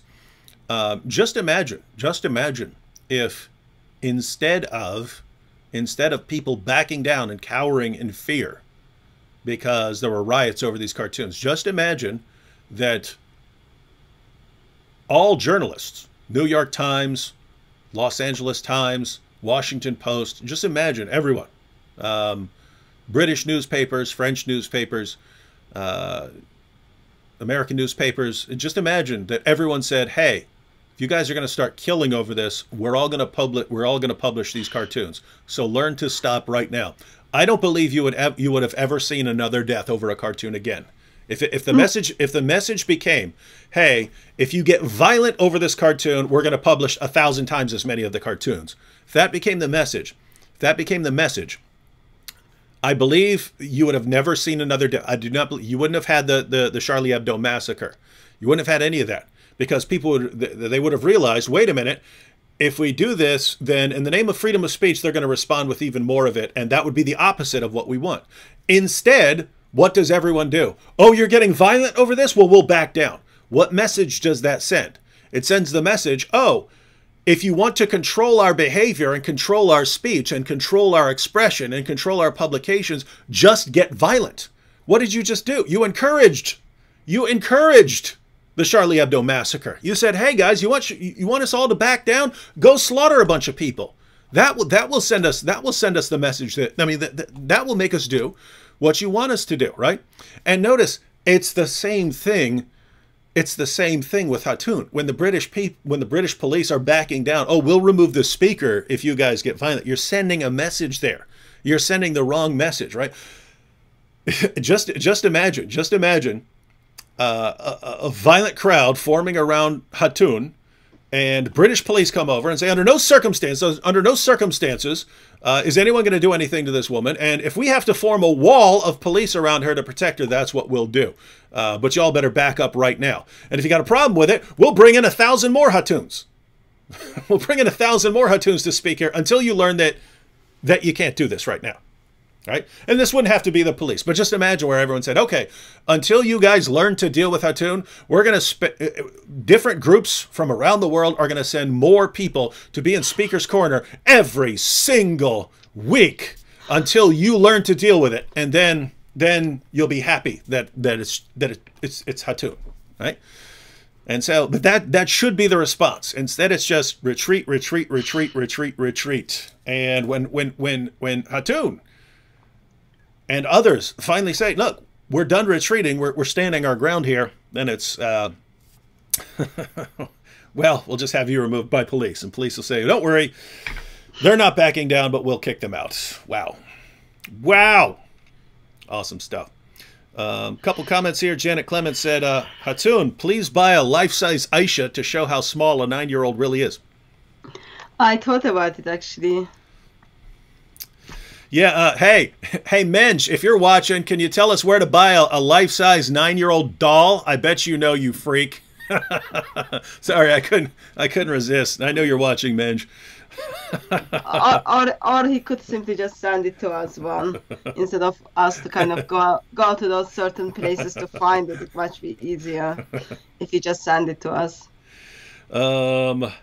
Let's see. Jasmine Brown said, "Make the winged origami donkey that Muhammad rode to heaven." Yes, that's already on the list. That's already on the list. You got fly. See, that's the thing. That's kind of what I was missing when I first did it. I'm like you, Hatun, in that I want there to be content in it, right? I want to do it to make a point, right? So one might be a point about freedom of speech, the first one, but the others I want them to be a point. So I want to make a fly, origami fly, to talk about dunking your flies. I want to make Barak to give the story of Muhammad's magic donkey. Want to do the goat, an origami goat made out of the Quran, eating a piece of the Quran, and this is like a cannibal goat. And then the sheep, of course, that was poisoned and ultimately killed Muhammad. Want to do a set of 3 swans. Oh no, 3 cranes. 3 cranes. The crane is like the first thing anyone who does origami ever learns. But you have the crane, but going to do 3 cranes that are going to be Alat, Aluz, and Manat, who are called the exalted cranes, because they would carry your prayers to Allah. So there's like I could even, this is going to take a while. This is going to take a while. But I even know how to build the entire Kaaba. I know how to build blocks and stuff like that to put together. It takes forever because each little block is two pieces of paper folded up, and you can connect them into blocks. But I can actually build the entire Kaaba. All kinds of awesome stuff coming up in the near future, ladies and gentlemen. And I'm going to keep doing it. And I'm going to keep doing it until there's no threats or anything else over this kind of stuff. Don't be under too much pressure, but Muhammad's birthday is coming soon. So you might need to make some present for him. I will do Does that. Does he deserve any birthday present? I don't know. Oh, he deserves one. His birthday is coming.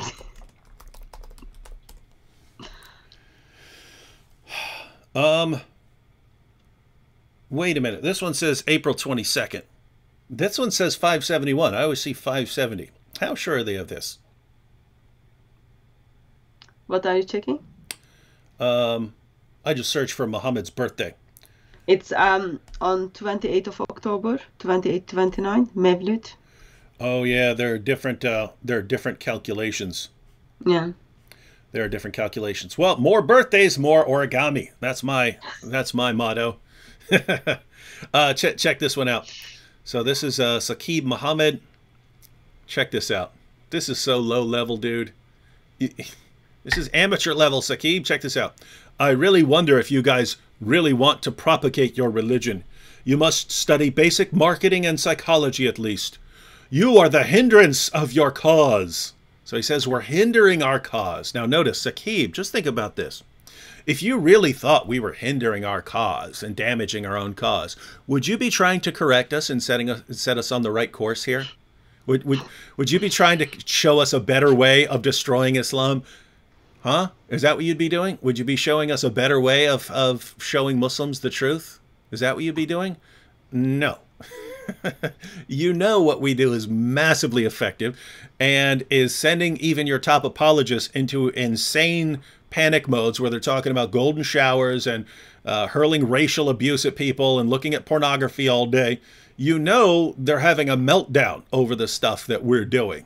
And you can't stand it. And so this is your theory? Oh, you guys are damaging your ability to propagate your message. Nice try.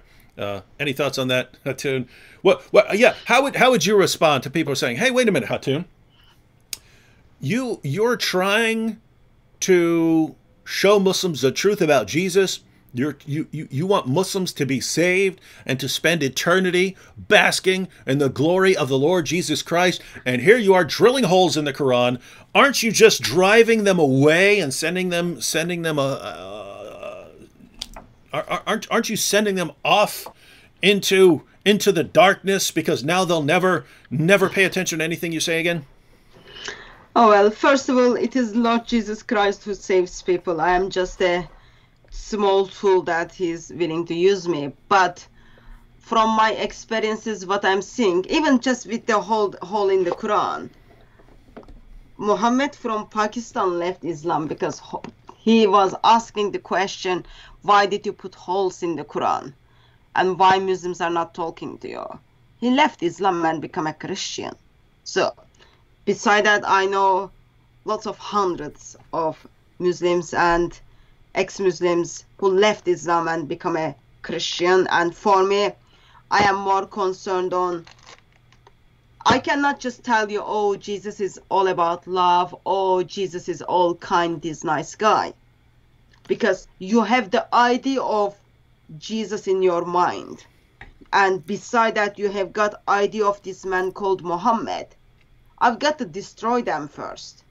I cannot give you something new so that you add Jesus on Muhammad and then mix and mash them. That can't happen. I've got to destroy the ideology you have.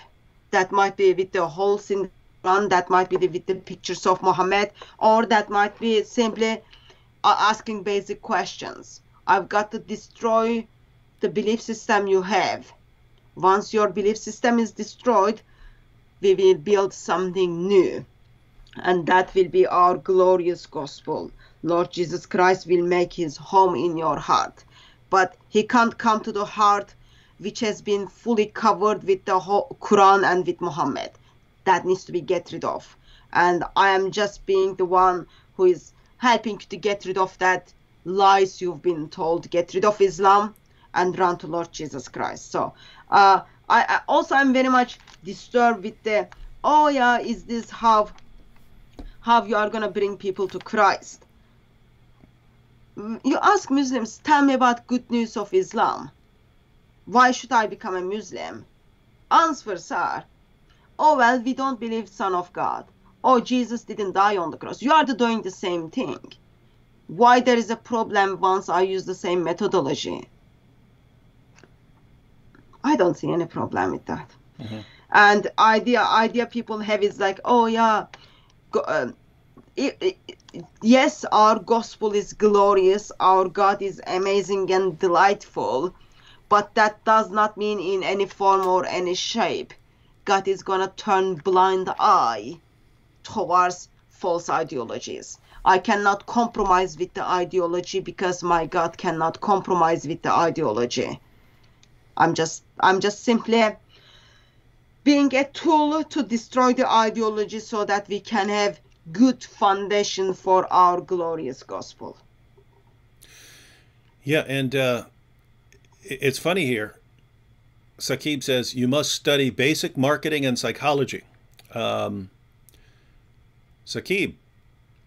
if you've been following Hatun's work at Speaker's Corner, or you've been following my channel, you should know Muslims can't stay away from us.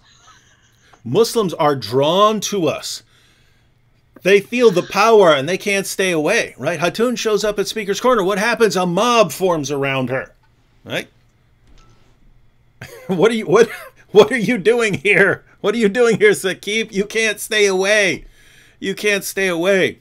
And so it's simply false. Rather, we understand that many Muslims out there, they're looking for fearlessness. They're looking for boldness. They're looking for confidence. They're looking for things like that. And so when Hatun steps out there with a Quran with holes in it, and I start folding up your book, you're like, what? You mean they're not scared? They're not scared of the power of the great God Allah? No, we're not. because it's a false religion. And then you start wondering why. Why could we be so confident that Islam is false? Because you guys run around, Muslims run around with this little myth that, oh, they all know that it's true. They all know that it's true. They want to be perverts and stuff, and they don't follow it because they want money and they want to sin and stuff like that. And that's why they don't follow Islam. But deep down, they know it's true. And you can't get your mind around the fact that someone who, Islam is absolute nonsense. We're happy to show it.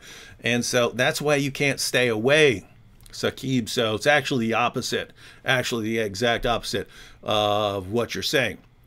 And Saqib, you know it. That's why you're trying to get us to stop. That's why everyone's trying to get us to stop. But you can't stop this train. Just so you know. All right, we'll do one more comment here. This is from Notaverse. Notaverse said, while not officially legislated, the reality is that Western nations are very much indeed already subject to some aspects of Sharia. This subjugation is only slated to increase. Hatun is shining an ever-important spotlight. And notice, ladies and gentlemen, this is everywhere. On the one hand, you have it when governments actually step in and stop people from criticizing Islam, things like that, things that like just what just happened at Speaker's Corner. You also have it with companies, as I've been exposing eBay, that you can post items that say the nastiest things in the world about Christians. You can post items that call for violence against Christians. You can have that. There's no problem. But if you post something that could simply hurt the feeling. We're not talking about stuff that is calling for violence or something like that. If it's, or even that's criticizing Muslims. If you post an item that could even potentially offend a Muslim, they say you have to take it down. And everyone's doing this. Hollywood's doing this. Journalists are doing this. Governments are doing this. Everyone's doing this. Everyone's, hey, let's make these special rules that only apply to Islam. And we say no. And so what happens? Police got to come after us. Any final thoughts on this stuff, Hatun? Final thoughts. I am planning to be at Speaker's Corner week after week. As long as I used to say I breathe, but right now I'm saying like as long as I am allowed to do so. And however, I am aware that police is also aware that there are certain individuals who wants to kill me, attack me, rape me from the religion of peace, and who wants to take away my freedom of speech. They don't want me to speak the truth. They don't want me to expose their ideology. They don't want me to talk about my Lord. That will be their choice. I have not broken any law or anything. I will be turning up the Speaker's Corner, and I'm very, actually, I would say I'm very much respectful to the Muslims, not to Islam, but to Muslims week after week at Speaker's Corner. And I would expect country like England to not only protect my freedom of speech, but also protect the freedom of speech Muslims and other individuals have, and keep Speaker's Corner as good place where people have healthy and heated discussions. And it is platform for me where I can preach the gospel of Lord Jesus Christ, where I can expose the ideology of Islam so that individuals becomes the followers of Lord Jesus Christ. So I'll be at Speaker's Corner on Sunday, and I am hoping that there will be Muslims who will be able to explain to me about the holes in the narrative. So, well, Hatun, since there are 1.6 billion Muslims in the world who believe that the Quran has been perfectly preserved right down to the letter, and we know that they only believe this because of all the evidence that they have for the perfect preservation of the Quran, we know that there's going to be no shortage of Muslims approaching you at Speaker's Corner and saying, Hatun, we don't want you kicked out. We just want to answer you. And so we're going to calmly show you and provide evidence to you that the Quran has been perfectly preserved right down to the letter, in spite of all the evidence proving that it hasn't. And so I'm sure you can look forward to that. Yep. I'll be there. I'll be there from 1 o'clock. So make sure, because lots of Muslims will be there to prove me that Quran has been perfectly preserved. Please turn up on time so that we don't do chit chat and waste time. Mm-hmm. And all right, and everyone, the link to Hatun's channel, DCCI Ministries, is in the description box. Let me just double check and make sure it's down there. Yes, DCCI link to the channel is in the description box. You definitely want to follow follow Hatun's channel and a couple others. What is it? Soko Films and Bob the Builder's channel, and a lot of the channels of the people who go to Speaker's Corner, so you can follow the latest of what's going on there. I see everyone talking about my famous mystery bags. Yep. Woo! Here it is. Don't you all want one? Don't you all want one? Yes, there will be plenty of mystery bags for everybody. Although everything is going to be one of a kind, ladies and gentlemen. I'm not gonna sell some object and then make a bunch of them. Right? Everything is one of a kind only. I'm gonna finish all my origami, then I'm gonna do some paper mache sculptures, then I'm gonna turn to painting with only large Quran pages as my canvas, until everyone understands that you don't get violent over this stuff. All right, thanks to Hatun for joining us, and Hatun, you're welcome back. Welcome back anytime to discuss anything that's going on over there on the other side of the Atlantic. Thank you everyone for watching, and catch you all next time.